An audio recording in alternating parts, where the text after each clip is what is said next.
Feliz día para todos, hermanos. En este día nos sentimos contentos de estar con todos ustedes estudiando la palabra de Dios.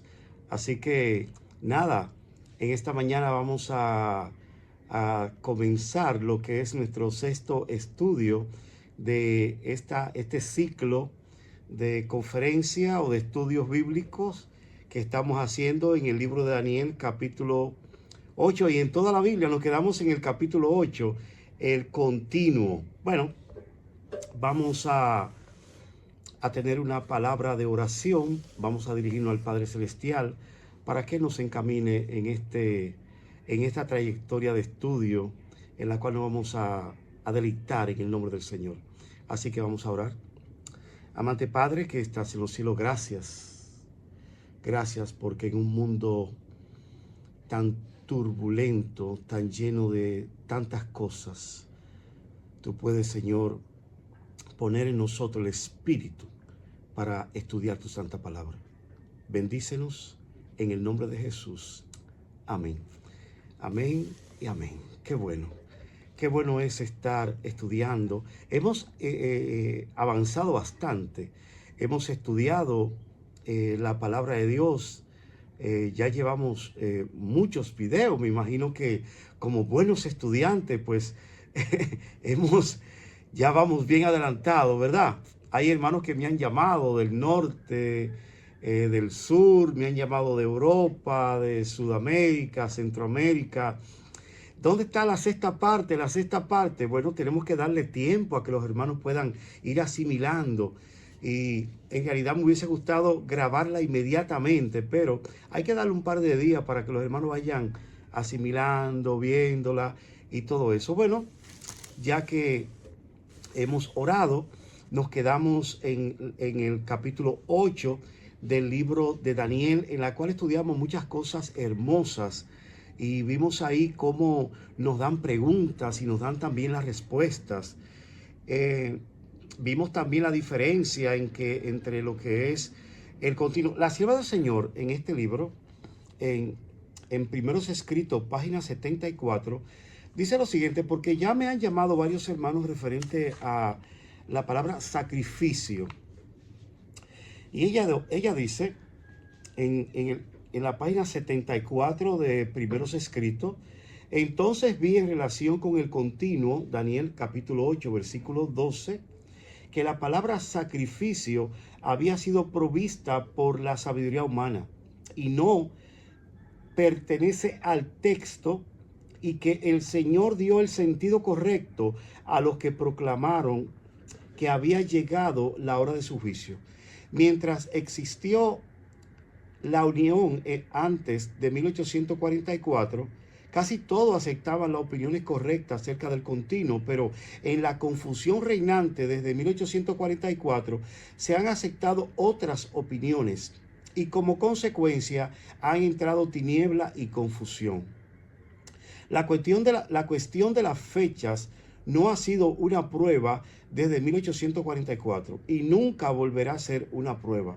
El Señor me ha mostrado que el mensaje del tercer ángel debe progresar y ser proclamado a los hijos dispersos de Dios, pero no debe depender de una fecha. Ya no hay fecha.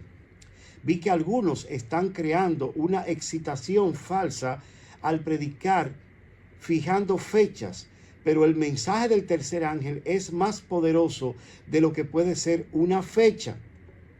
Menciona fecha más de 3 veces. Vi que este mensaje puede subsistir sobre su propio fundamento y no necesita ser reforzado con fechas, que irá delante con gran poder, hará su obra y será abreviado en justicia. O sea, ya las fechas no son una prueba para nosotros después de 1844. Todo lo que conlleva fecha, las 2300 tardes y mañana, tiempo y la mitad de un tiempo, 42 meses, 1335 días, 1290 días de Daniel 12, ya no es una fecha, ya no es, ya no es una prueba para el pueblo de Dios después de 1844. Toda fecha caducó en 1844. Tenemos eventos que preceden a la segunda venida de Cristo. Señor, ¿cuándo serán estas cosas? Señor, ¿qué señal habrá de tu venida? Señor, y del fin del siglo. El Señor le contestó estas preguntas a esos discípulos que estaban ahí. La sierva del Señor dice que la comprensión del continuo antes de 1844, el pueblo estaba unido, los mileritas estaban unidos. Luego de 1844 entraron ideas erróneas al pueblo milerita y luego al movimiento adventista desde 1863 en adelante, en la cual desvirtuaban el concepto del continuo. Y hoy en día, hermano, no es de dudar que existen muchas teorías y muchos conceptos errados referente a lo que es el continuo. Muchos dicen, no, que el continuo es el sábado, que el continuo es referente a las fechas de 1844 en adelante, y se basan en Apocalipsis capítulo 12, donde encontramos ahí dos textos que hablan de 1290 días y de 1335 días. Vamos a leerlo, por favor. Vamos a acompañarme al capítulo 12.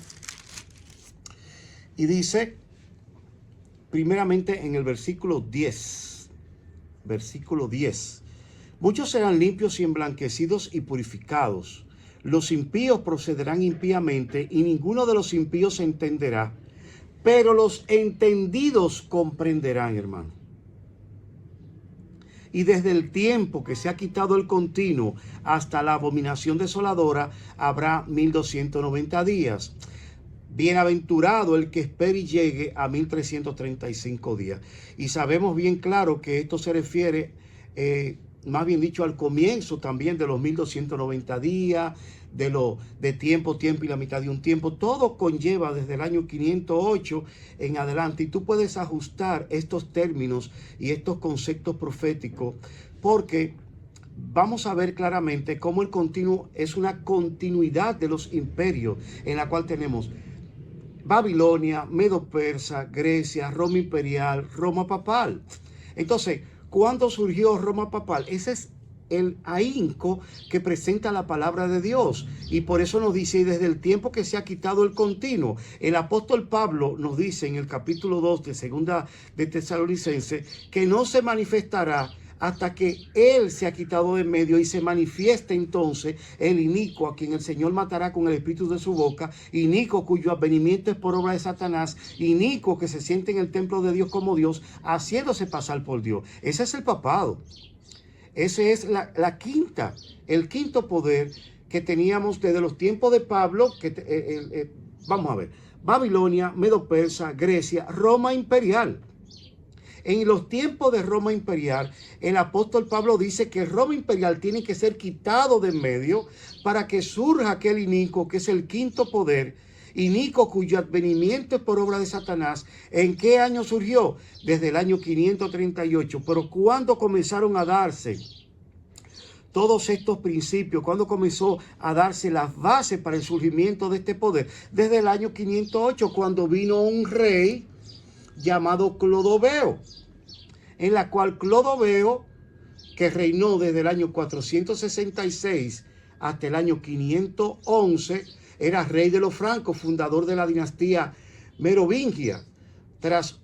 Dice acá, tras suceder a su padre Childerico I, unificó bajo su mando las tribus germánicas que habían ido cruzando el Rin.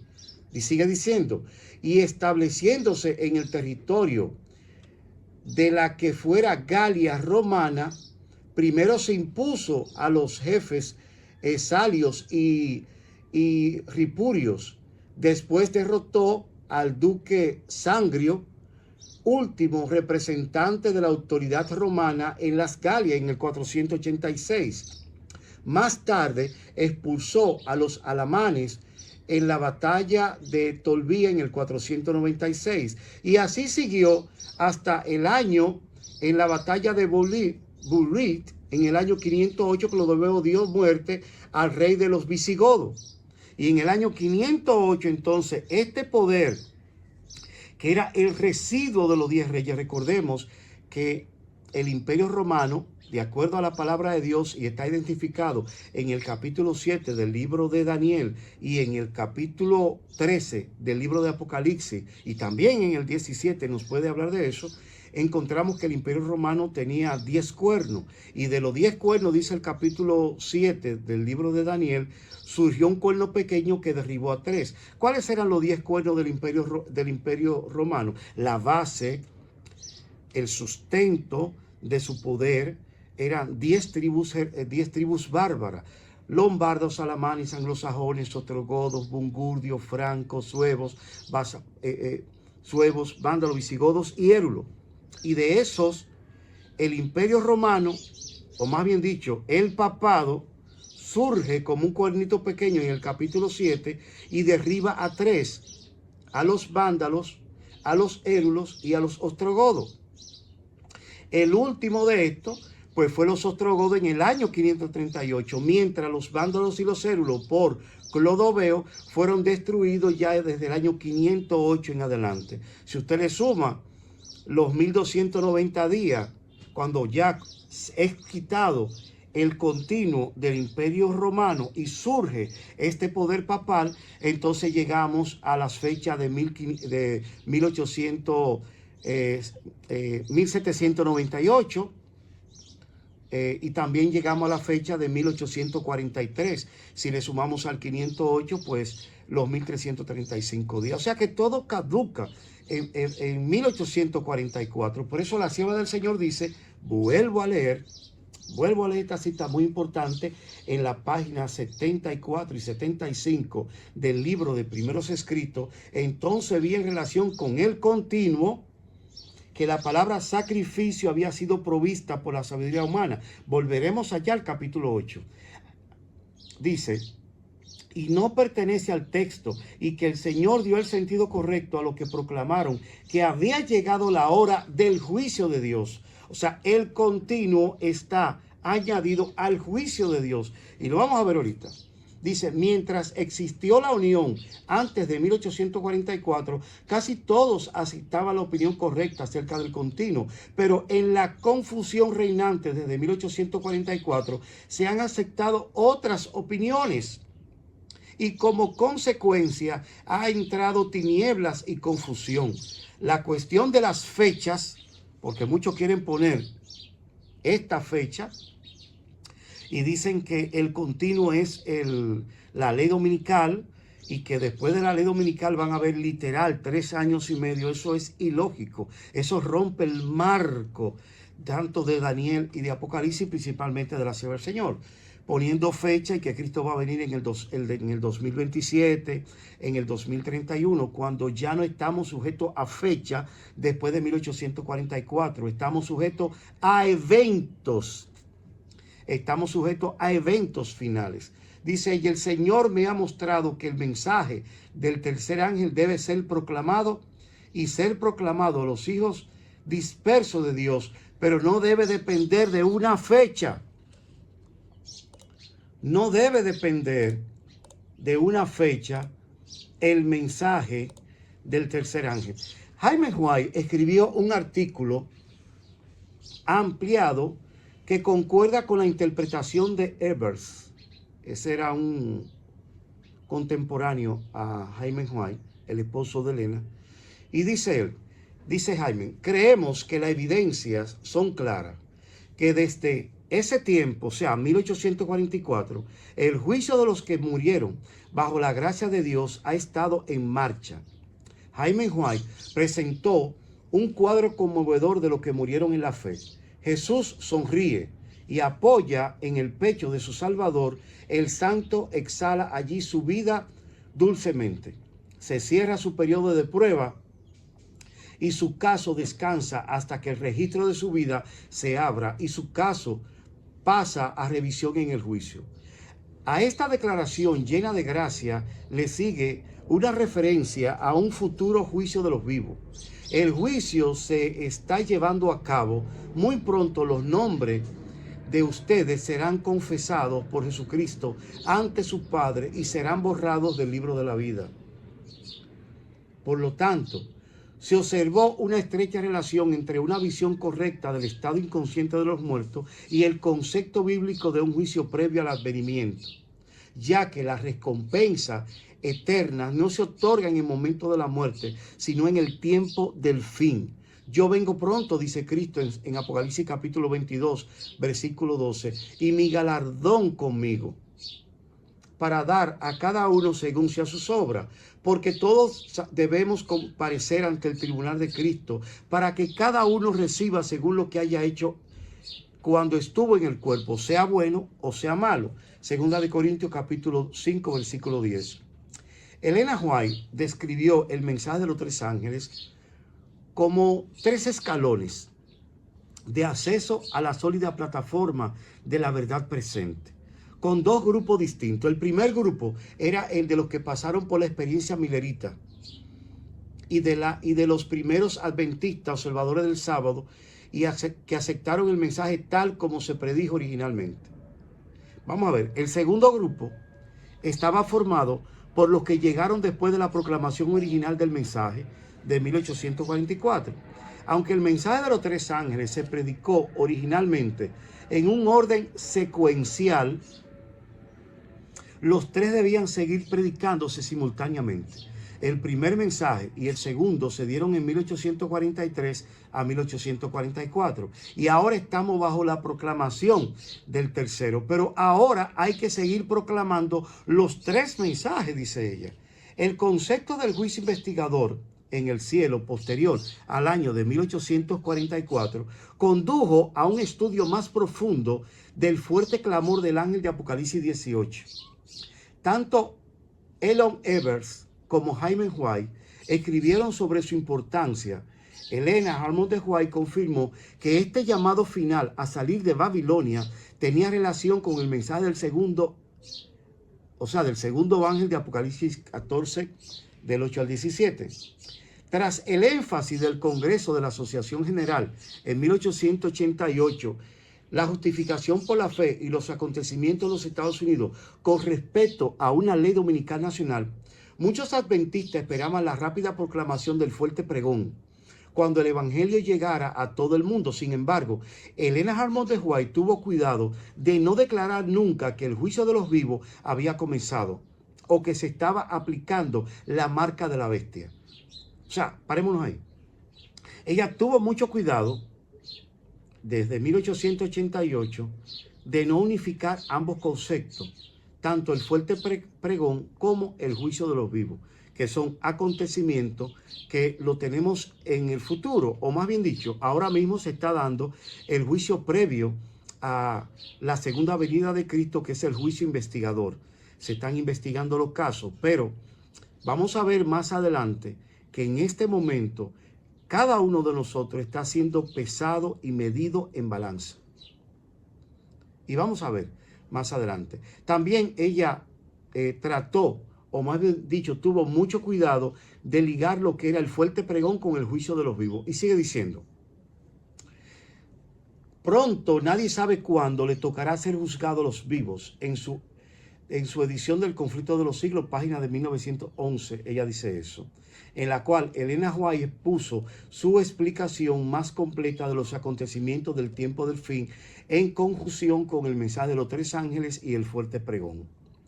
Los adventistas, observadores del sábado, consideraban que la proclamación del mensaje de los tres ángeles era el despliegue de un sistema completo de verdades, y sus contemporáneos a menudo se referían a las verdades de los tres mensajes utilizando la frase general, el mensaje del tercer ángel, en la cual abarca los tres mensajes. Vamos a ver.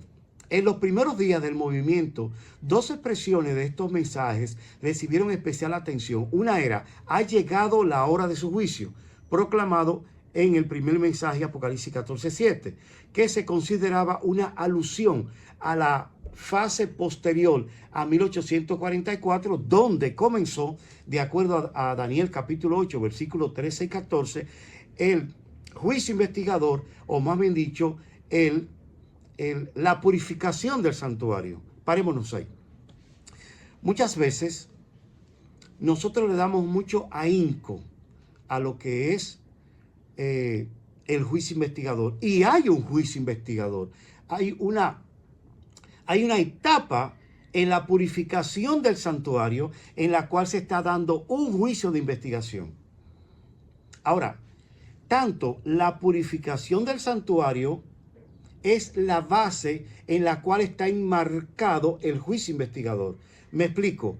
Le damos más importancia al juicio investigador que a la purificación previamente dicha. ¿Acaso dónde lo menciona la palabra purificación? Si usted se lee y se estudia en el capítulo 16 del libro de Levítico, va a ver cómo el 23 de octubre de cada año, pues se llevaba la purificación del santuario. La purificación del santuario terrenal, que era una sombra de la purificación que se iba a dar en el santuario celestial. Léanse el capítulo 8 y 9 del libro de Hebreos, que ahí le va a explicar mucho mejor esto. Entonces, ¿acaso había en la purificación, cuando leemos a Levítico capítulo 16, una etapa de investigación? Vemos ahí libros abiertos, vemos al sacerdote en todo esa liturgia que se llevaba ese día, el día de Yom Kippur. ¿Acaso había una obra de purificación?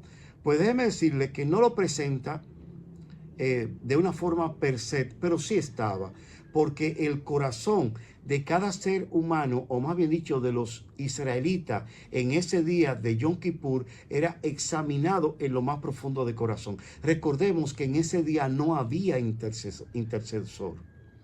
No había un mediador. El día de Yom Kippur no se sacrificaba mañana y tarde. No se sacrificaba un cordero en la mañana, a las 9 de la mañana y a las 3 de la tarde. No había un mediador, no había un intercesor.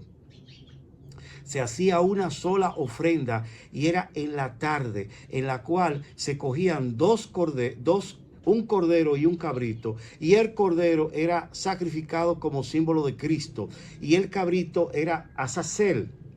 El sacerdote seguía todo el proceso hasta el lugar santísimo. Luego de vertir la sangre como propiciación del pecado de él y del pueblo, porque el pueblo entraba por la fe con el sacerdote, entonces él salía con esas manos sucias y ponía la mano sobre Azazel. Y como Azazel, que es el símbolo de Satanás, estaba relacionado con Lucifer, Satanás es el originador del pecado, pues él oraba y hacía una oración sacerdotal que es simbolizada, paralela, igual a la oración que Daniel tiene en el capítulo 9 del libro de Daniel. Hemos matado, hemos robado, hemos adulterado, hemos obrado impíamente, nos hemos apartado de ti. Todos los pecados eran confesados sobre Azazel, y un varón elegido previamente llevaba a Azazel hacia el desierto, y ya era muerto, haciendo el símbolo de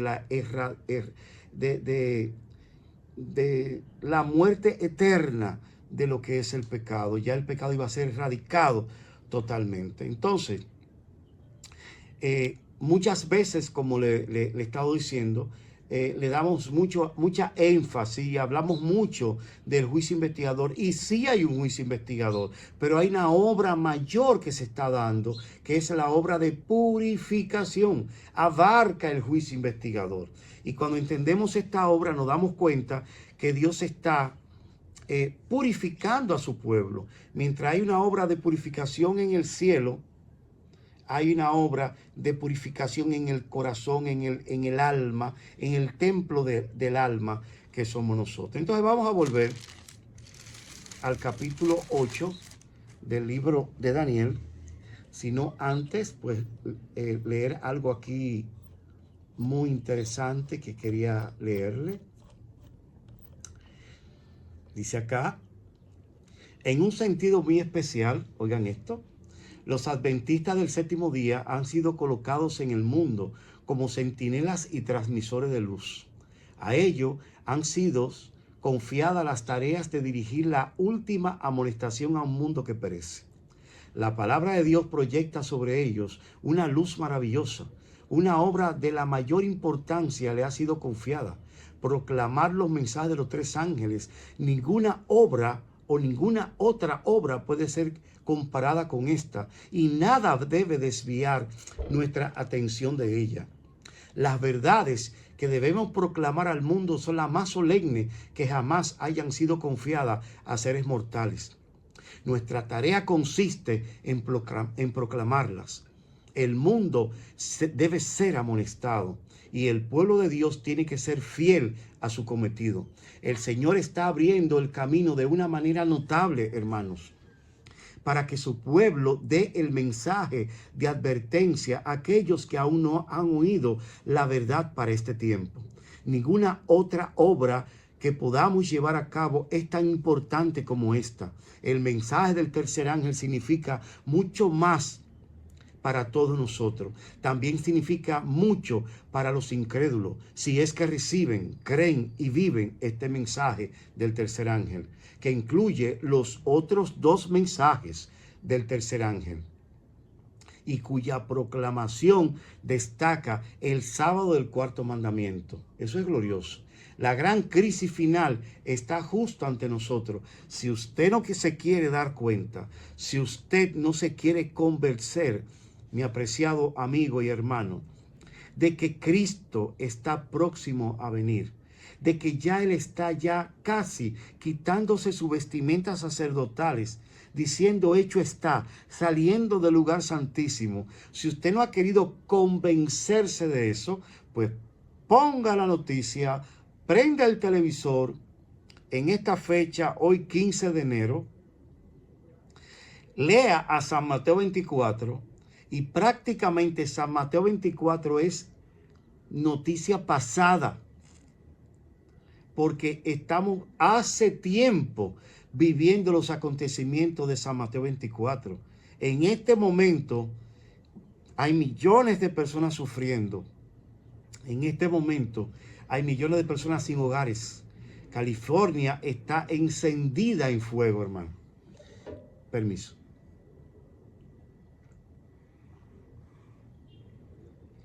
California está prendida en fuego porque han desechado a Dios, han echado a Dios a un lado. Y el ver a California de esa forma, que tiene un fuego que no se apaga, es porque la misericordia de Dios no solamente se está alejando del mundo, no, sino que es un ejemplo de cómo será cuando Dios quite su Santo Espíritu de la humanidad. Veremos un mundo y unas escenas cual nunca ha pasado por la vista humana, hermano. Sodoma y Gomorra, el acontecimiento de los antediluvianos, quedará poco, quedará pálido frente a los acontecimientos que van a suceder cuando Dios retire su Santo Espíritu. California ha desechado a Dios y hay muchos videos por ahí en los cuales ellos dicen claramente California es un estado sin Dios. Entonces, como es un estado sin Dios, el Señor hizo así, alejó su Santo Espíritu. ¿Y quién toma posesión cuando no está el Espíritu de Dios? El espíritu del mal. Y tienen un fuego que no se apaga, simple y llanamente. La gran crisis final está justo ante nosotros, cuando el destino de cada ser humano se decidirá para siempre. Se ha de realizar una gran obra en la presentación de las personas, de las verdades salvadoras del Evangelio. Presentar estas verdades, obra del mensaje del tercer ángel, hermano.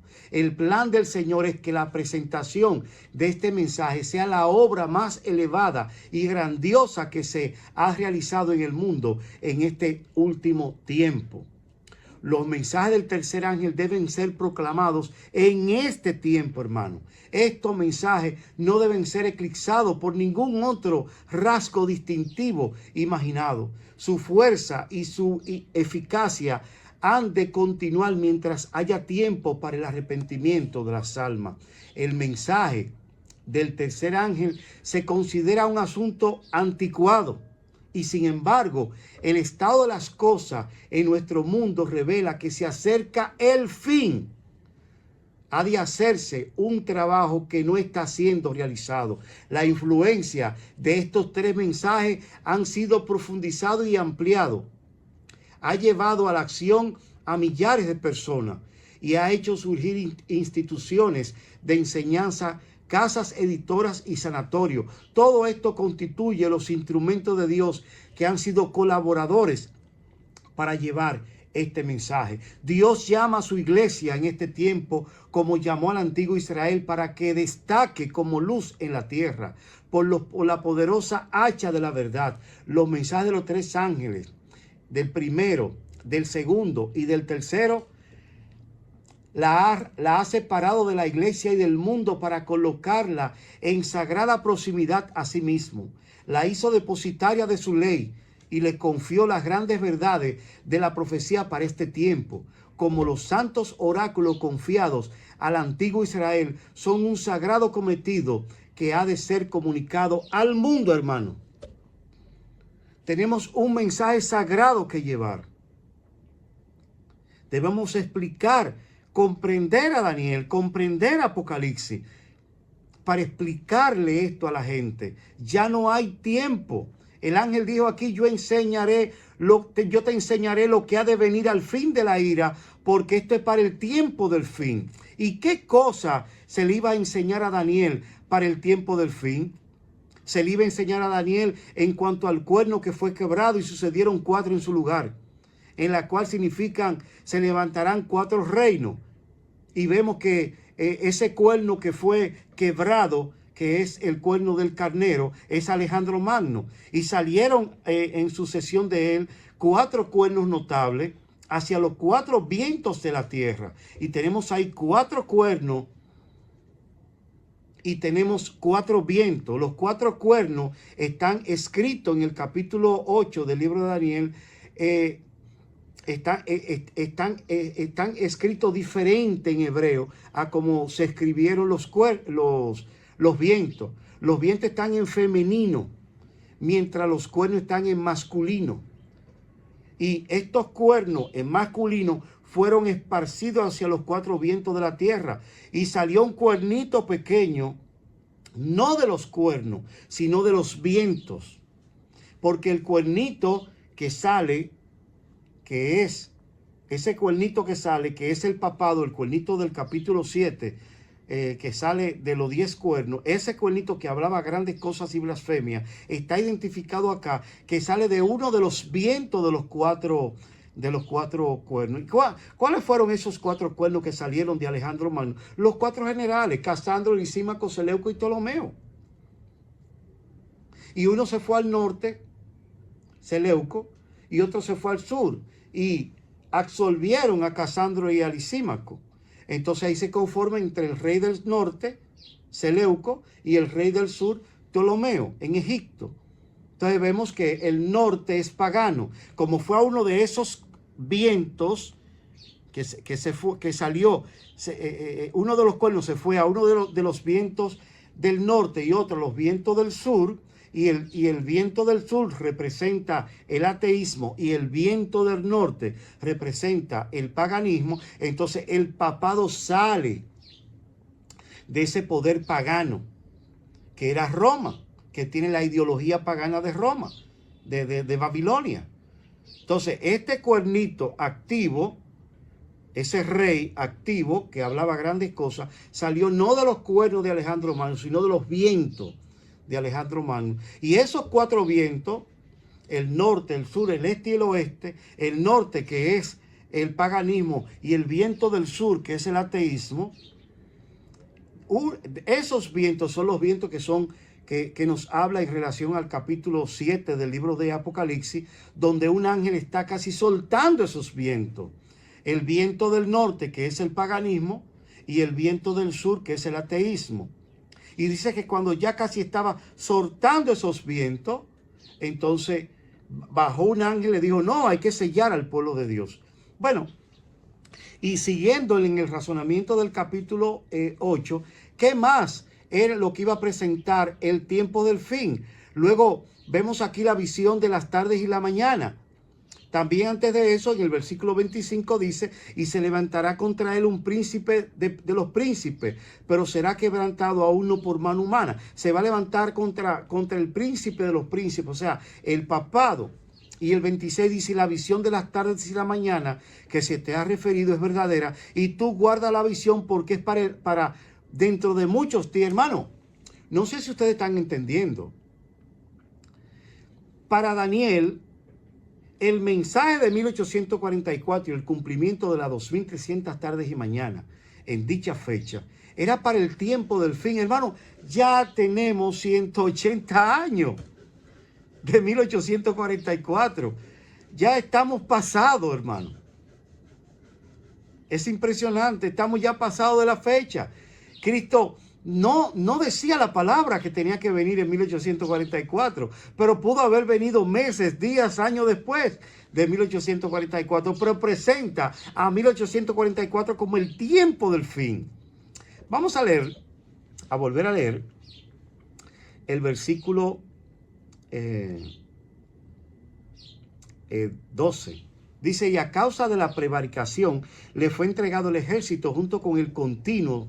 Recordemos que la palabra sacrificio fue añadida, entonces no podemos mencionarla acá porque fue añadida. Dice, y a causa de la prevaricación fue entregado el ejército junto con el continuo y echó por tierra la verdad e hizo cuanto quiso y prosperó. ¿Quién fue este? El papado, porque desde el versículo 9 del capítulo 8, pues nos viene diciendo, lo pueden leer en sus casas, que de uno de ellos, o sea, ¿quién ellos? De los vientos, salió un cuernito pequeño, que es el cuernito pequeño del capítulo 7, versículo 8 y 9. Dice que creció mucho al sur y al oriente y hacia la tierra gloriosa. O sea, el cuernito pequeño, que es el rey del norte, que salió del viento del norte, ese cuernito pequeño crecería mucho al sur, crecería mucho al oriente y hacia la tierra gloriosa. ¡Wow! Vamos a tratar de explicar esto rapidito. Crecería mucho al sur. Recordemos que son 4 generales que salieron de Alejandro Magno: Casandro, Lisímaco, Seleuco y Ptolomeo. Seleuco se fue al norte, al viento del norte. Ptolomeo se fue al viento del sur. Casandro y Lisímaco fueron absorbidos por el viento del sur y el viento del norte. Por Ptolomeo, el viento del sur, y Seleuco, el viento del norte. La palabra de Dios nos presenta en en Daniel capítulo 11, versículo 40, hablando del rey del norte y del rey del sur, que al cabo del tiempo, o sea, próximo a 1844 y exactamente en 1798, cuando se cumplieron tiempo y la mitad de un tiempo, y se cumplió los 1260 años. ¿De dónde sacamos tiempo y la mitad de un tiempo? Bueno, del capítulo 7, versículo 25. Dice que hablará palabra contra el Altísimo. ¿Quién hablará palabra contra el Altísimo? El cuerno pequeño. ¿Quién hablará palabra contra el Altísimo? Ese cuernito que sale de uno de los vientos del norte. Y a los santos del Altísimo quebrantará. O sea, que este cuernito pequeño va a hablar palabra contra el Altísimo. Luego pondrá su directriz contra los santos del Altísimo y lo quebrantará. Y también pensará en cambiar los tiempos y la ley. Cambiaría los tiempos y la palabra de Dios, la ley de Dios, sus mandamientos. Y los tiempos, porque en el año, cuando vino Constantino, en esos años, Constantino cambió la verdad del sábado, la santidad del sábado, y se la puso a un día espurio y pagano el domingo. Entonces cambió los tiempos. Y dice que serán entregados. ¿Quiénes serán entregados? Los santos del Altísimo, hasta tiempo y tiempos y la mitad de un tiempo. Un tiempo en la Biblia, ya lo hemos explicado en otra serie, representa un año, porque para el Señor son 1000 años, para nosotros un día es como un año. Entonces quiere decir que un tiempo es un día. Recordemos los 40 días que menciona el libro de Números, en la cual esos 40 días fueron lo que recorrieron los espías viendo, y asimismo, como ellos desecharon el mensaje, irían recorriendo por el desierto 40 años, día por año te lo he dado. Eso está en el libro de Números. Entonces, vemos aquí que para nosotros un día es como un año. Un día 24 horas, un año tiene 360 días.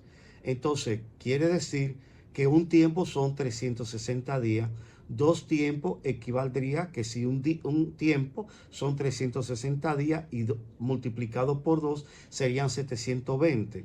Y medio tiempo, si un tiempo son 360 días, la mitad son 180. Sumamos 360, que es un tiempo, más 2 tiempos, que son 720, más medio tiempo, que son 180, de exactamente 1260 años, que comenzaron a cumplirse en el año 538, cuando el papado tomó hegemonía mundial, cuando el poder político se unificó con el poder religioso, dándole, más bien dicho, el gobierno de Clodoveo, que era la parte política, la parte de regente, la parte pagana, se unificó con lo que era la iglesia y perfeccionaron el paganismo, y salió lo que hoy conocemos como el catolicismo. Entonces, pero al cabo del tiempo, ¿a qué cabo del tiempo? Al cabo del tiempo, de tiempo y la mitad de un tiempo, desde el año 538 hasta 1798, el rey del sur contenderá con él. ¿Quién es él? Si usted se lee desde el versículo 30 en adelante hasta el 40, se va a dar cuenta que hay una pugna entre el rey del norte y entre el rey del sur. Y vemos ahí que el rey del norte y el rey del sur, el rey del norte es el que tiene los vientos del norte, que es pagano, y el rey del sur es el que tiene los vientos del ateísmo. Los vientos del ateísmo del sur. Entonces, vemos aquí que al cabo del tiempo, 1798, el rey del sur, ¿quién es el rey del sur? Bueno, es un poder que al cabo del tiempo, o sea, que a 1798 reflejara el mismo poder ateo, la misma, los mismos conceptos ateos que tenía Egipto. Léase a Éxodo capítulo 5 para ver cómo era Egipto, que era ateo. Y para 1798 el poder ateo estaba representado como Francia. Y vemos aquí que Francia dictó leyes en contra de Dios.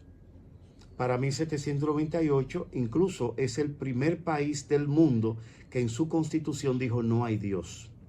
El Señor, bueno, como no hay Dios, me alejo de ti, y entró una decadencia en Francia de una forma, para 1798, de tal forma que eso oscureció el ministerio de Cristo en el mundo, oscureció lo que era Europa. Hasta el día de hoy, Europa tiene uno de los índices más bajos referente a lo que es creer en Dios, lo que es el cristianismo. El ser cristiano en Europa. Yo admiro a los hermanos que viven en Europa, porque el europeo, su ideología es que no cree en Dios. Él cree en su vida, en su dinero, y cree en todo menos en Dios. Bueno, eso fue en el año de 1798, en la cual el rey del sur contenderá contra él, contra el rey del norte, contra lo que es el papado, que reinó por 1260 años, y el rey se levantará contra él. Se levantó contra él cuando Napoleón Bonaparte, junto al general Berthier, le dieron una herida mortal al papado en el año de 1798 y el papado entró a clandestinidad. No lo mataron, porque recordemos que la bestia de Apocalipsis capítulo 13 tiene 7 cabezas y 10 cuernos, en la cual esas 7 cabezas no fueron heridas todas, fue una sola cabeza que fue herida, en la cual cuando entremos ya en más detalle en el capítulo 17, que ya lo hemos analizado y por eso estamos acá, vamos a ver qué cabeza fue herida del papado. Al ser herida una cabeza, quedaron ¿cuántas cabezas? 6. Y más adelante veremos el por qué el número es 666, porque él tiene 6 cabezas intactas y tiene una cabeza herida, y su herida mortal será sanada cuando el poder político, el poder militar, el poder secular y pagano se unifique con el papado mediante una ley dominical. La cabeza que fue herida es la cabeza que representa a las hijas de la ramera, identificada por uno de las bestias, o la segunda bestia, que no surge del mar, sino que surge de la tierra, identificada en el capítulo 13 como Estados Unidos, en la cual es un dragón, pero simula ser un cordero, y tiene 2 cuernos semejantes a lo de un cordero. O sea que vemos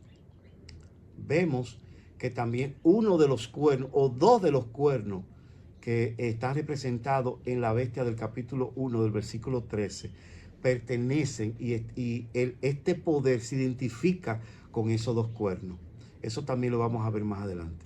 Entonces, dice que tuvo esa herida mortal, pero está también profetizado que el rey del norte, o sea, el paganismo, que es el papado, se levantará entonces contra él en el futuro con una tempestad, con carros y gente de a caballo, y muchas naves entrarán por la tierra, inundará y pasará. O sea, aquí vemos toda la amalgama, todo cómo va a suceder los eventos, en la cual el rey del norte sanará su herida. ¿Y cómo la sanará? Destruyendo, pisoteando, dominando al rey del sur contemporáneo a nosotros en estos días, que viene siendo lo que es Rusia en estos días. Es el poder ateo que tenemos hoy en día, y por eso vemos esa guerra ahí en Ucrania. Esa guerra ha sido orquestada por el rey del norte para debilitar a lo que conocemos como ese gran poder que es lo que es Rusia. Y dice que pasará como una tempestad, con carro, que es poder militar, con gente de a caballo y muchas naves. Esas naves es el poder económico, y entrará por la tierra, inundará y pasará. Ahora, luego que haga esto, dice el versículo 41, y entrará a la tierra gloriosa, y muchas provincias caerán. ¿Quién es la tierra gloriosa? Bueno, la tierra gloriosa, buscamos muchos textos y encontramos que se le llama tierra gloriosa a Israel, a Jerusalén. Y sabemos bien claro que tanto el Antiguo Testamento como el Nuevo Testamento identifican claramente que hoy en día tenemos un Israel espiritual, en la cual el Israel espiritual es la tierra gloriosa, su pueblo, su iglesia. ¿Cómo entrará a la tierra gloriosa? Bueno, el versículo del capítulo 8 que estamos analizando nos lo dice bien claro. Dice, vamos a ver, dice el versículo 22, y en cuanto al cuerno, el versículo 11, el versículo 11 del capítulo 8, aún se engrandeció contra el príncipe de los ejércitos, miren la secuencia, y por él fue quitado el continuo, y el lugar de su santuario fue echado por tierra. Entonces, vemos que desde el versículo 9 nos dice, de uno de ellos salió un cuerno pequeño, que ya lo hemos explicado que es el papado, que creció mucho ¿a dónde? Hacia el sur. Vemos que el capítulo 11, versículo 40, nos dice que él el papado en 1798 recibiría una herida mortal. Su herida mortal ha venido siendo sanada. Pero el segundo paso, luego de él recibir la herida mortal en 1798, es que crecería al sur. Y ya vemos que el sur representa a Rusia en nuestros días.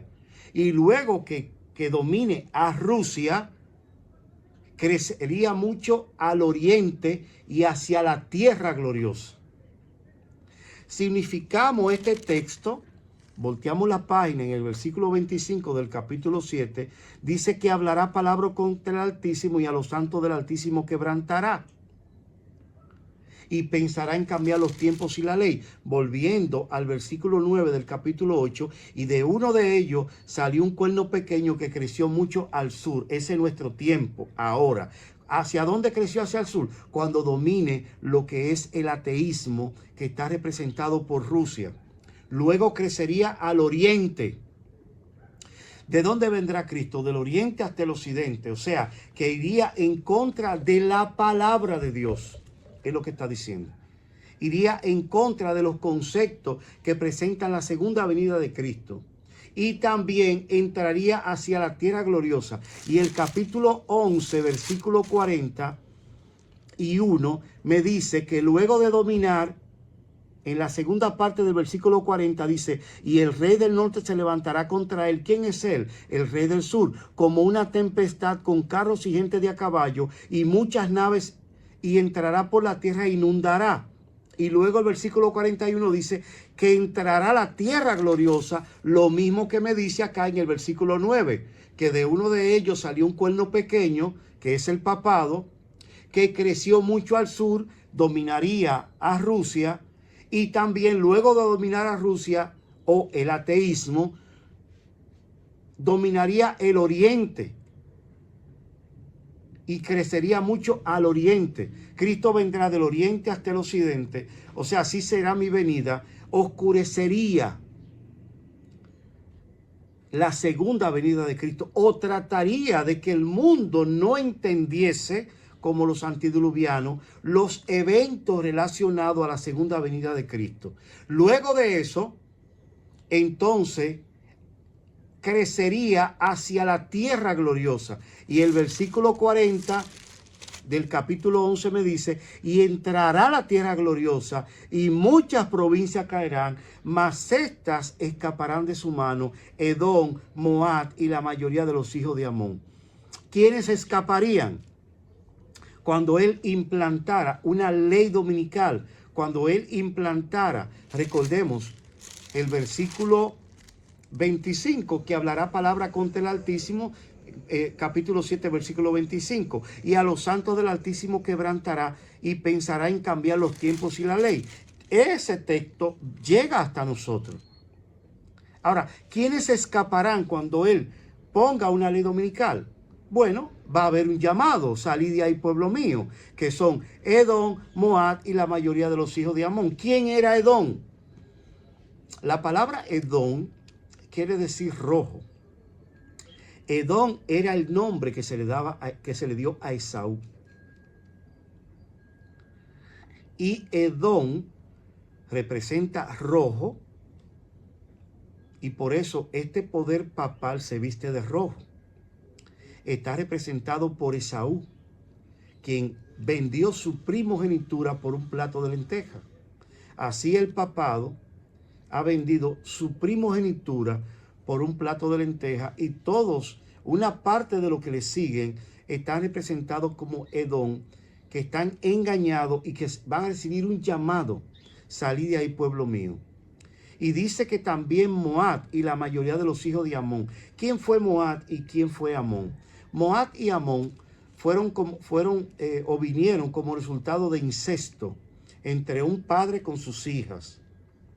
Recordemos la historia de Sodoma y Gomorra, cuando Lot sale con sus hijas y dice que cada una de ellas vivió en la noche con su padre, tuvo relaciones, tuvo incesto con su padre. Y la primera tuvo un hijo llamado Moab y la segunda tuvo un hijo llamado Amón. O sea, tenemos tres individuos. Uno que vendió su primogenitura por un plato de lenteja. Otro o dos más que vienen como resultado de incesto, de fornicación. Por eso este es un poder pagano que ha hecho que el mundo entero beba del vino, del furor de su fornicación. Pero esta persona, tanto Edom, Moab y la mayoría de los hijos de Amón, ha sido engañado. Ellos recibirán, hermanos, un llamado. Salid de ahí, pueblo mío. Salid de ahí, pueblo mío. Y no, para que no participáis de sus plagas y de sus pecados. Entonces va a haber un llamado hacia esa gente. Entonces vemos ahí como en el capítulo 8, luego de darnos las directrices en la cual hacia dónde crecería el papado, crecería como un cuerno pequeño hacia el sur, hacia el oriente y hacia la tierra gloriosa. Ya está creciendo hacia el sur, ya está dominando el sur el ateísmo. Está oscureciendo el ministerio de Cristo en el santuario celestial. Está oscureciendo todos los eventos que preceden la segunda venida de Cristo para que tanto el pueblo de Dios, Edom, Moab y Amón, no entiendan, no comprendan, y luego va a poner su directriz hacia la tierra gloriosa. Y dice el versículo 10 del capítulo 8, y se engrandeció hasta el ejército del cielo, y parte del ejército y de las estrellas echó por tierra y las pisoteó, haciendo referencia a los 1260 años de hegemonía papal. Y también toma referencia y hace un paralelismo con Apocalipsis capítulo 12, los primeros 4 o 5 versículos, donde dice que este dragón con su cola arrastraba la tercera parte de las estrellas del cielo, o sea, a los ángeles. ¿Con qué Satanás arrastró la tercera parte? Con mentira, diciendo que Cristo no es Dios, poniendo por debajo la divinidad de Cristo. O sea, está haciendo referencia al ataque en la cual él está dando hoy en día al pueblo de Dios. Vuelvo y leo el versículo 10. Y se engrandeció hasta el ejército del cielo, haciendo alusión a la teología que él mantuvo allá en el cielo y cómo engañó a todos esos ángeles. Y dice que parte del ejército y de las estrellas echó por tierra, y las pisoteó.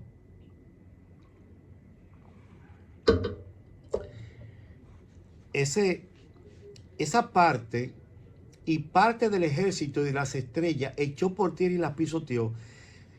La vamos a tener porque abarca más de 1 o 2 horas. Esta parte, esa sola parte donde dice y parte del ejército y de las estrellas echó por tierra y las pisoteó, es un preámbulo muy extenso de lo que es esta profecía, pero vamos a tomarlo literal por arriba, en la cual parte del ejército, bueno, vemos cómo hace el paralelismo, como le dije, con lo que son los ángeles allá en el cielo, en la cual echó por tierra y la verdad, echó por tierra la verdad e hizo cuanto quiso, echó por tierra las estrellas, las echó por tierra. Y vemos cuándo será que lo va a echar por tierra. Hay un poder que surge de la tierra, el segundo poder, la segunda bestia de Apocalipsis 13, en la cual sería de esa tierra que saldría y también la pisotearía. Hay un mensaje en la cual Génesis capítulo 3, versículo 15 nos dice que Dios promete, y es la promesa que su simiente, y Apocalipsis capítulo 12, versículo 17 dice que el remanente también sería perseguido y tendría los mandamientos de Dios y el testimonio de Jesús.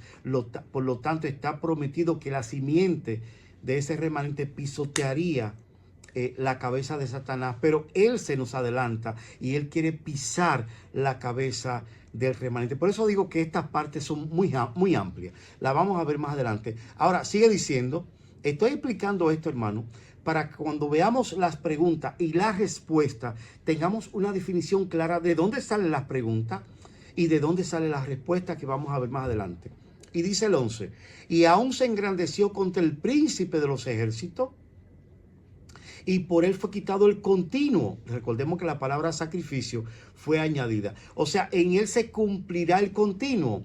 Babilonia, Medo Persa, Grecia, Roma imperial de los Césares, Roma papal. O sea que este poder, que el cuerno pequeño, quitaría el continuo de Roma imperial.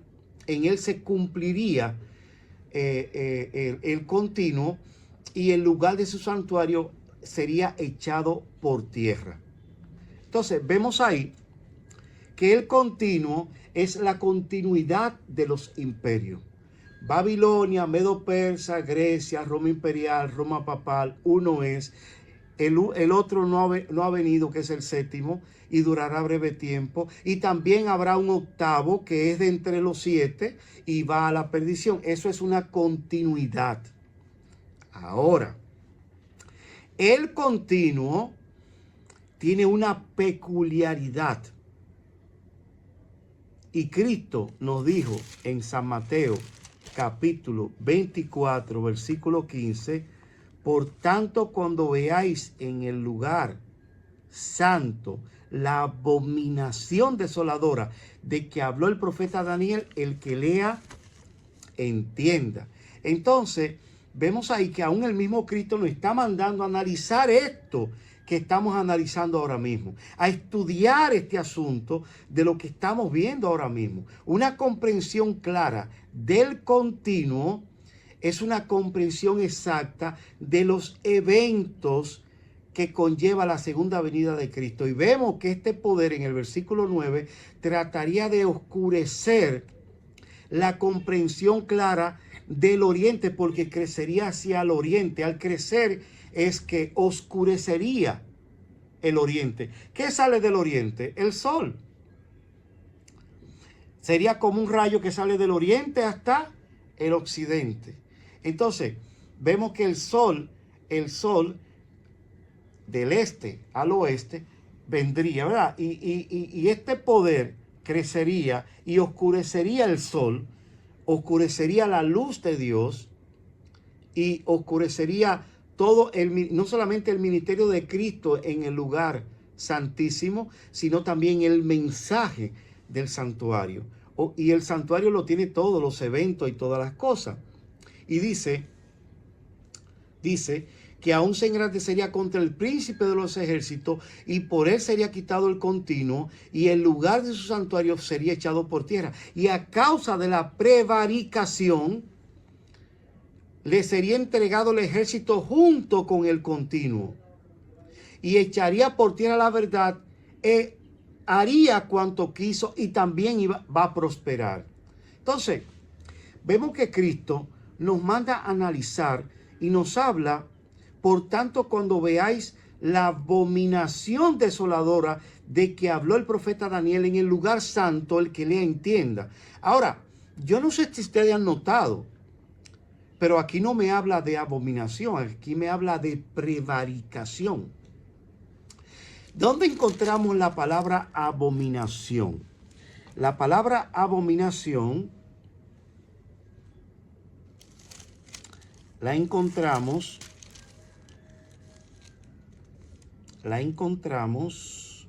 en el capítulo 7 y el capítulo 9, en la cual estaba buscando para hacer un paralelismo.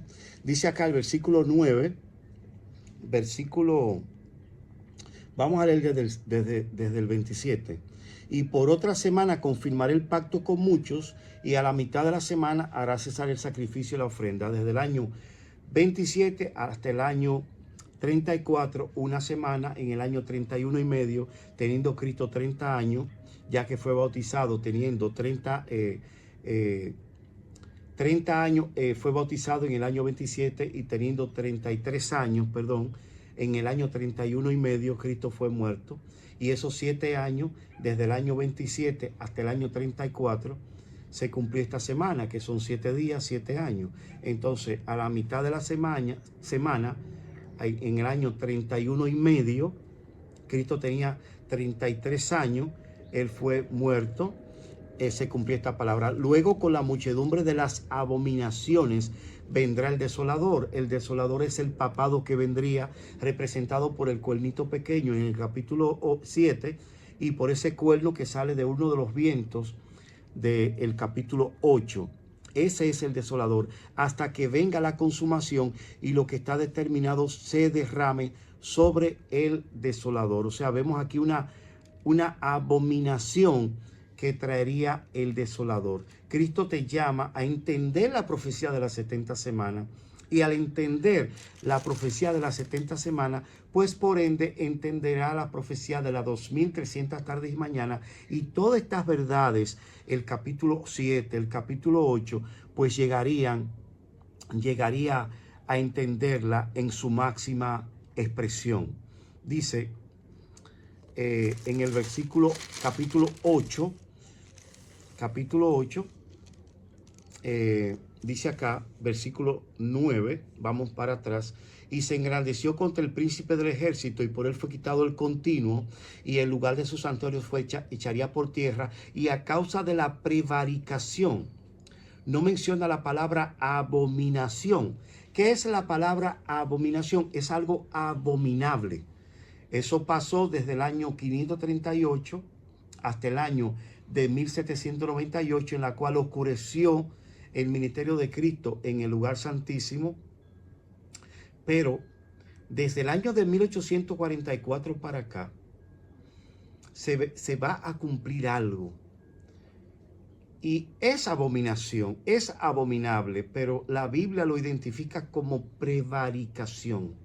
¿Qué es prevaricar? Es cuando alguien que de entidad, es cuando alguien se identifica, cuando alguien tiene dignidad, toma un juicio errado o recibe por detrás prebenda para tomar un juicio errado.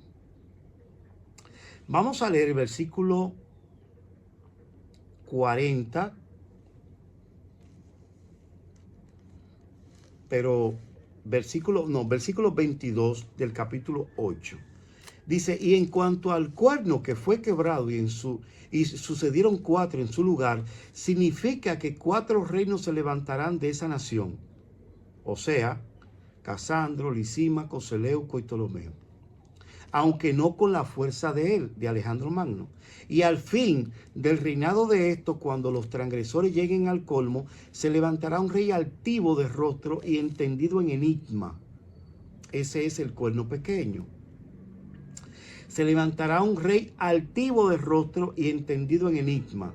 ¿Y qué hará este cuerno pequeño? Dice el versículo 44: y su poder se fortalecerá, mas no con fuerza propia. O sea, lo que dice Pablo en Tesalonicenses, que será un poder que se levantará en contra de Dios, contra todo lo que se llama Dios y es objeto de culto, tanto que se siente en el templo de Dios como Dios, haciéndose pasar por Dios. Es un poder engañoso, inicuo, cuyo advenimiento es por obra de Satanás. Eso es que se levantará no con su fuerza, no con fuerza propia, sino con la fortaleza, con Satanás, que es el príncipe de la fortaleza. Y causará grandes ruinas y prosperará. Y hará arbitrariamente, o sea, es un árbitro. Y un árbitro es un juez. Y un juez es un juez que tomará designios errados. Y miren cómo el capítulo 11 lo presenta en el versículo 34. Y en su caída será ayudado de pequeño socorro. Muchos se juntarán con lisonja. Dice. Y el versículo 32 dice: con lisonja seducirá a los violadores del pacto, mas el pueblo que conoce a su Dios se esforzará y actuará. ¿Quién actuará con lisonja? El versículo 31. Y se levantará de su parte tropa que profanarán el santuario y la fortaleza, y quitará el continuo. O sea, él cumplirá el continuo, porque pasará del poder pagano político, que es Roma imperial, tomará el dominio de Roma papal y la fortaleza, y quitará el continuo, y pondrá la abominación desoladora. O sea, Él pondrá la abominación desoladora por 1260 años. Pero aquí no está hablando en el capítulo 14 que luego de 1844 va a haber una abominación desoladora porque tendrá principio, pero pone su afán en la prevaricación. Y la prevaricación es este poder que se levantará, que va a actuar arbitrariamente como un juez. Quitaría el ministerio de Cristo después de 1844 y se sentaría él como un juez. Sí pondría la abominación desoladora. Pero lo que pone ahínco después de 1844 es la prevaricación asoladora. Entendiendo esto, entenderíamos mejor el versículo 11 y 12 del capítulo 12 del libro de Daniel. Y desde el tiempo que se ha quitado el continuo, ¿cuándo se quitó? En el año 538, hasta la abominación desoladora, o sea, hasta el cumplimiento, no del final de la abominación, porque la abominación desoladora tendría un final. Y ese final vendría hasta 1798, cuando se le daría la herida mortal al papado en una de sus cabezas, o sea, en el protestantismo. Bienaventurado el que espere y el que llegue. Bienaventurado el que espere y llegue a 1335 días. O sea, desde el año 508, 1335 días, hasta el año 1843 o 1844. Entonces la abominación tuvo su final hasta 1844, donde se cumplió. Ya de ahora en adelante va a haber algo que va a entrar arbitrariamente después de 1844. Y vemos aquí la pregunta. Entonces, oía un santo que hablaba y otro santo preguntó a aquel que hablaba, ¿hasta cuándo durará la visión del continuo? O sea, el continuo, Babilonia, Medo-Persa, Grecia, Roma imperial, Roma papal. Uno es Estados Unidos, el otro aún no ha venido cuando se diga ley dominical.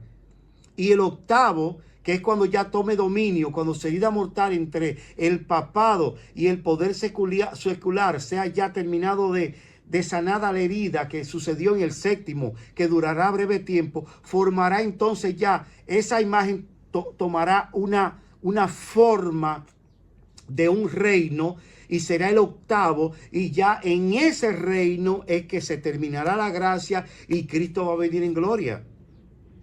En ese reino vendrá la persecución, en ese reino vendrán todas las cosas y los eventos finales. Estamos en el sexto, el séptimo es ley dominical y el octavo ya es cuando ya el poder pagano sea sanado y forme, ya la imagen sea sanada y surgirá ese reino apóstata. Y dice, ¿hasta cuándo durará la visión del continuo y la prevaricación asoladora, entregando el santuario y el ejército para ser pisoteado? Porque él entraría a la tierra gloriosa, dice el versículo 9, y se engrandecería contra el ejército y lo trataría de pisotear. Pero recordemos que la prevaricación tiene una visión. Y esa visión es lo que hemos tratado de explicarle. Esa visión, hermano, es lo que encontramos que fue dado a Daniel en el capítulo 8 en el río Ulai. Tanto el continuo tiene una visión como la prevaricación tiene una visión. Y dice, aquí viene la respuesta. Y él dijo, hasta 2300 tardes y mañanas, luego el santuario será purificado. Si hay dos preguntas, tenemos dos respuestas. ¿Hasta cuándo durará la prevaricación, la visión o el continuo? ¿Hasta cuándo durará el continuo? Una pregunta. Y la prevaricación asoladora, entregando el santuario y el ejército para ser pisoteado. Una segunda pregunta. La primera pregunta tiene una primera respuesta. Y hasta 2300 tarde y mañana. Ahí comenzará la prevaricación. Y, perdón. ¿Hasta cuándo durará la visión del continuo? Hasta 2300 tardes y mañana. O sea, el continuo llegará hasta 1844. Y la prevaricación asoladora, entregando el santuario y el ejército para ser pisoteado, luego que el santuario sea purificado. O sea, en el transcurso de la purificación del santuario. Esto es profundo. Esto es hermoso, hermano. Porque aquí nos abarca todo el principio y nos habla y comprendemos mejor el mensaje del tercer ángel, en la cual vemos aquí la visión del mensaje del tercer ángel será dado en la continuidad que sería dada hasta 1844. Y de ahí en adelante, hermano, tendríamos evento en la cual esa continuidad, ese continuo llegaría hasta ley dominical con la visión. Por eso muchos se expresan y calculan estos eventos y dicen no, porque cuando venga la ley dominical vendrá entonces la abominación desoladora. Y abarcan y toman el principio de que de ley dominical 3 años y medio hasta que Cristo venga. Y es que no entienden el asunto que la abominación desoladora llegó hasta ley dominical. La prevaricación asoladora estaría establecida después de ley dominical. Y llegaría hasta, y seguiría, no llegaría, no, seguiría hasta el mismo momento de la venida de Cristo y sería amplificada en momento de la ley dominical.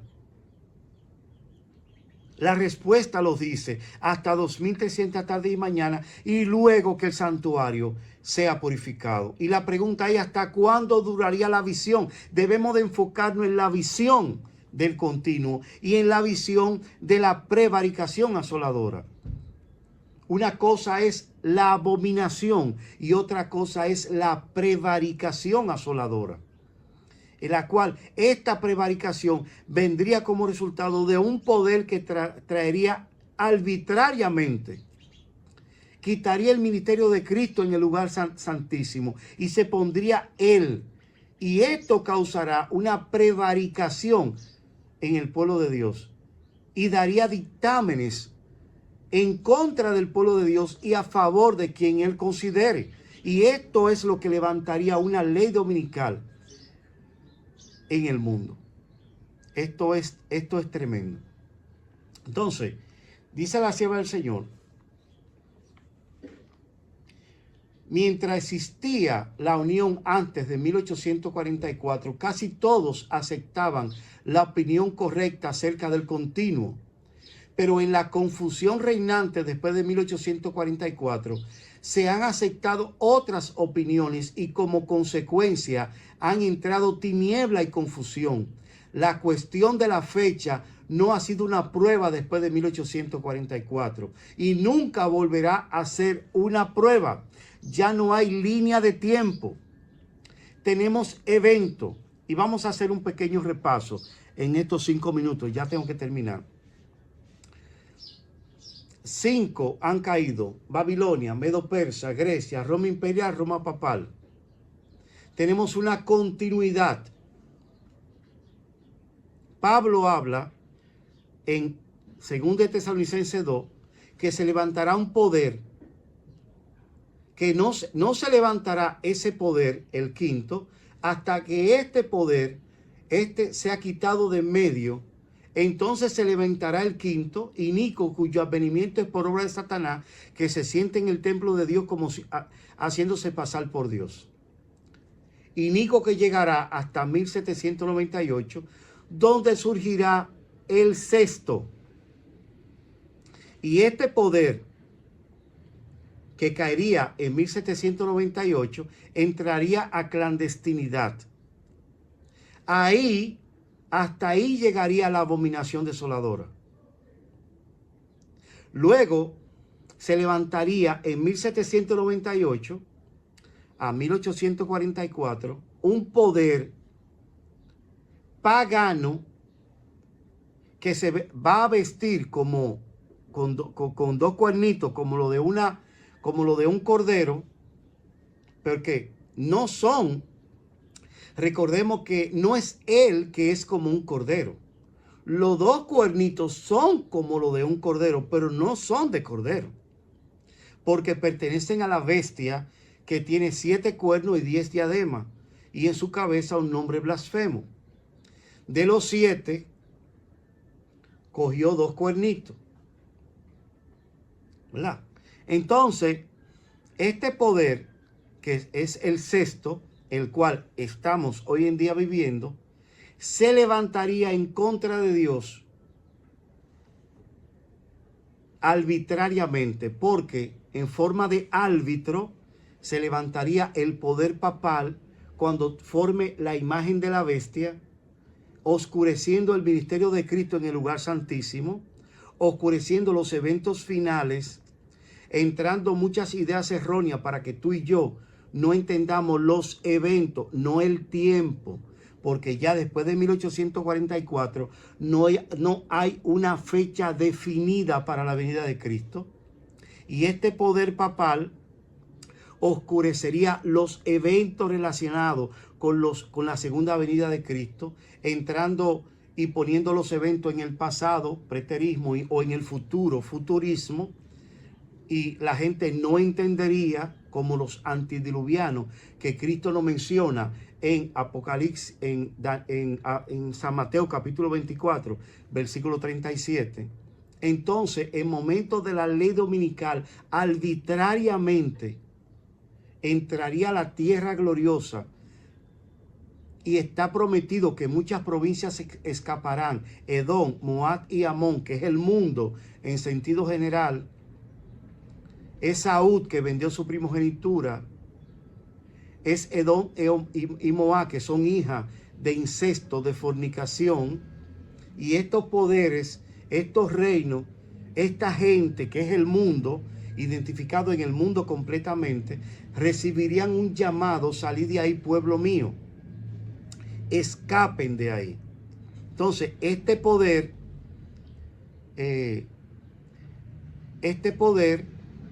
recibiría este golpe mortal en 1798, surgiría luego como un poder eclesiástico, unificaría a ese poder eclesiástico el poder pagano en momentos de la ley dominical, y a eso es lo que se le llama prevaricación asoladora.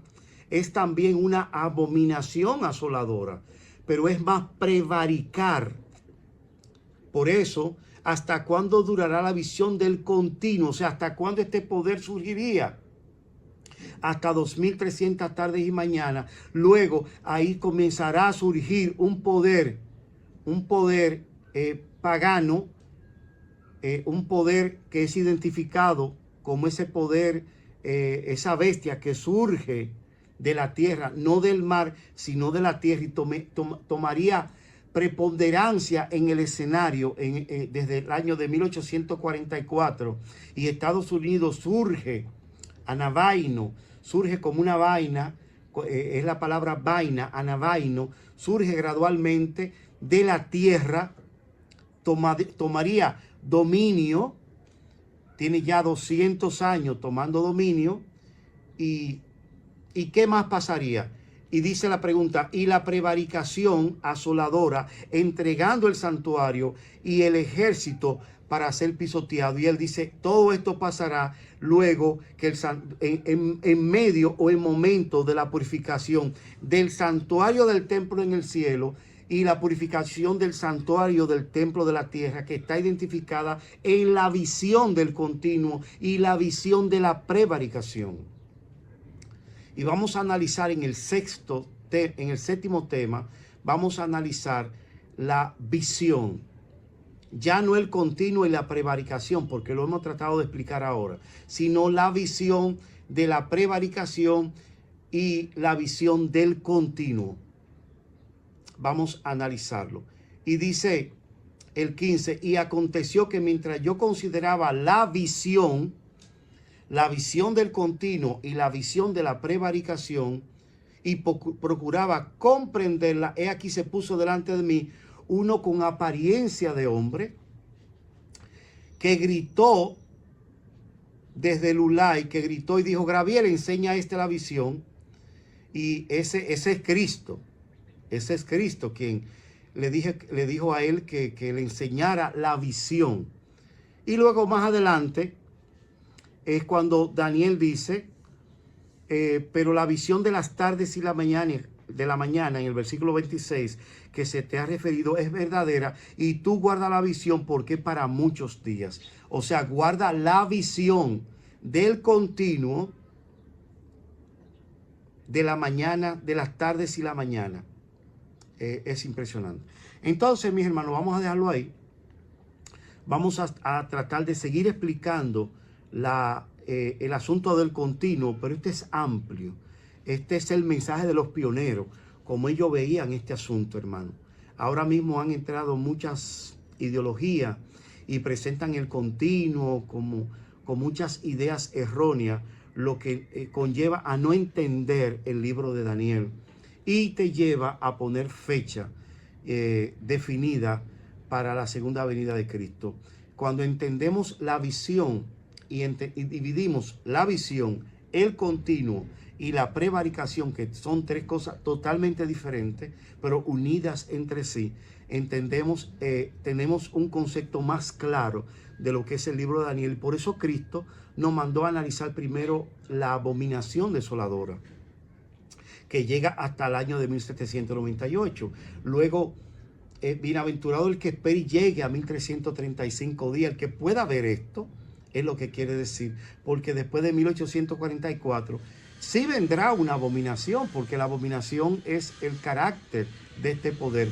Pero pone ahínco en la prevaricación asoladora, en la cual es un concepto más amplio de lo que es la abominación desoladora y de lo que este poder va a querer hacer, ya que este cuerno pequeño crecería mucho al sur, crecería mucho al oriente y hacia la tierra gloriosa, que es más bien dicho la ley dominical. Así que Dios le bendiga, hermano. Estamos a su disposición. Comuníquense conmigo si quieren una explicación más amplia. Mi número es 809-996-6782. 809-996-6782. Vamos a tener una oración. Oremos. Amante Padre que estás en los cielos, gracias porque nos ha permitido estudiar tu santa palabra. Permítenos, Padre Celestial. Es muy amplio este entendimiento, este conocimiento, para poder entender el continuo. Danos sabiduría y entendimiento. Bendícenos, Padre Celestial, y ayúdanos a entender tu gracia. Por la sangre de Jesús. Amén. Gracias, queridos hermanos. Dios les bendiga y la paz de Dios esté con ustedes.